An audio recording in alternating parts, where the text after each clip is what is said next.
पंजाब के एक छोटे से शहर में एक शरीफ और इज्जतदार खानदान रहता था। उस घर की सबसे बड़ी बेटी का नाम आयशा था। आयशा सिर्फ 16 साल की थी। मासूम चेहरा, बड़ी बड़ी आंखें और दिल में हजारों ख्वाब।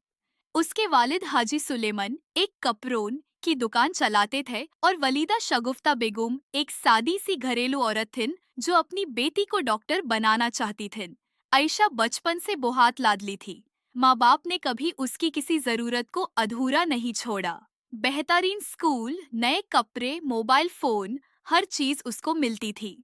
लेकिन आयशा की जिंदगी का रुख उस दिन बदल गया जब उसकी मुलाकात मोहल्ले के एक लड़के समीर से हुई। समीर 20 साल का था। न कोई खास काम, न मुस्तकबिल का प्लान, लेकिन बातों में बहुत मीठा था। आयशा रोज स्कूल जाते हुए उसको गली के कोने पर देखती। धीरे धीरे सलाम दुआ हुई और फिर बातें शुरू हो गई। एक दिन समीर ने कहा, तुम बहुत अलग हो आयशा, मैं तुम्हारे बिना नहीं रह सकता। 16 साल की कम उम्र, जज्बाती दिल और फिल्मी ख्यालात। आयशा को लगा शायद यही मोहब्बत है। अब मोबाइल पर रात रात भर बातें होती थी। माँ जब कमरे में आती तो आयशा फौरन फोन छिपा लेती थी। शफीका बेगम को शक हुआ, मगर उन्होंने प्यार से समझाया, बेटी, ये उम्र पढ़ने लिखने की होती है। हर मुस्कुराने वाला इंसान सच्चा नहीं होता। लेकिन आयशा को लगा माँ उसकी खुशी की दुश्मन है। एक दिन समीर ने आयशा को कहा, तुम्हारे घर वाले कभी हमारी शादी नहीं होने देंगे। अगर तुम मुझसे सच्ची मोहब्बत करती हो तो मेरे साथ भाग चलो। ये वो पल था जहाँ एक 16 साल की बच्ची को अपनी जिंदगी का सबसे बड़ा फैसला लेना था। उस रात आयशा बहुत रोई। एक तरफ माँ बाप की इज्जत, दूसरी तरफ मोहब्बत का जुनून। आखिर नादानी जीत गई। रात के 2 बजे जब पूरा घर सो रहा था, आयशा अलमारी से अपनी माँ के दिए हुए जेवर और कुछ पैसे लेकर चुपके से घर से निकल गई। सुबह फजर के वक्त जब शफीका बेगम ने बेटी का कमरा खाली देखा तो उनकी चीख निकल गई, हाय अल्लाह, मेरी बेटी! हाजी सुलेमान ने पूरा शहर छान मारा, रिश्तेदारों के घर देखे, पुलिस स्टेशन तक गए, लेकिन आयशा जा चुकी थी। मोहल्ले वालों की बातें तीर बनकर उस घर को चुभने लगी। देखा, इतनी आजादी दी थी बेटी को। हाजी सुलेमान की बेटी भाग गई। इज्जत दर बाप सिर झुका कर चलने लगा। माँ रोज रात को बेटी की तस्वीर से लिपट कर रोती। उधर आयशा ने समीर के साथ कोर्ट मैरिज कर ली। शुरू के कुछ दिन उसको सब अच्छा लगा, आजादी, प्यार, नए सपने। लेकिन हकीकत ज्यादा देर छुपी ना रह सकी। समीर एक छोटे से किराए के कमरे में रहता था। घर में न पंखा ठीक, न खाना पूरा। जब पैसे खत्म हुए तो समीर का लहजा भी बदलने लगा। तुम्हारे घर से और पैसे नहीं ला सकती। आयशा हैरान रह गई। जिस लड़के ने चंतरे तोड़ने का वादा किया था, अब वो उससे पैसों की बात करता था। कुछ महीने बाद समीर ने काम करना भी कम कर दिया। घर का खर्चा मुश्किल से चलने लगा। अक्सर दोनों में लड़ी होती।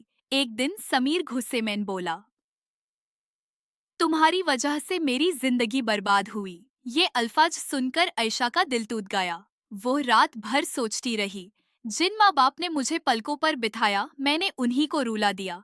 अब उसको माँ की हर बात याद आती थी। 1 साल बाद आयशा एक बच्चे की माँ बन चुकी थी, लेकिन समीर की जिम्मेदारी और मोहब्बत दोनों खत्म हो चुकी थीं।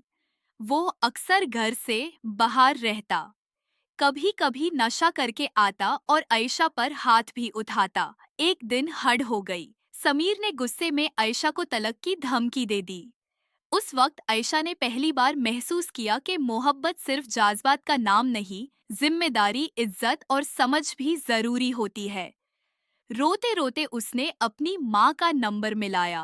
फोन उठते ही दूसरी तरफ से कमजोर सी आवाज आई, हेलो। आयशा फूट फूट कर रो पड़ी, अम्मी, मुझे माफ कर दे। शगुफ्ता बेगम भी रो पड़ी। माँ का दिल आखिर माँ का दिल होता है। कुछ दिन बाद हाजी सुलेमान खुद बेटी को लेने आए। जब आयशा ने अपने बाप के सेफ्ट बाल और झुकी कमर देखी तो उसका दिल कांप गया। उसने बाप के पैर पकड़ लिए, अब्बू, मैंने आपकी इज्जत मिट्टी में मिला दी। हाजी सुलेमान की आंखों में आंसू आ गए। उन्होंने सिर्फ इतना कहा, बेटी, औलाद गलती कर सकती है, लेकिन माँ बाप का दरवाजा कभी बंद नहीं होता। ये अल्फाज सुनकर वहां मौजूद हर शख्स रो पड़ा। आयशा वापस घर तो आ गई, मगर उसकी जिंदगी का सुकून खो चुका था। अब वो हर लड़की को यही नसीहत करती थी, 16 साल की उम्र मोहब्बत के फैसले करने की नहीं होती। माँ बाप कभी अपनी औलाद का बुरा नहीं चाहते। एक जज्बाती फैसला पूरी जिंदगी का दुख बन सकता है।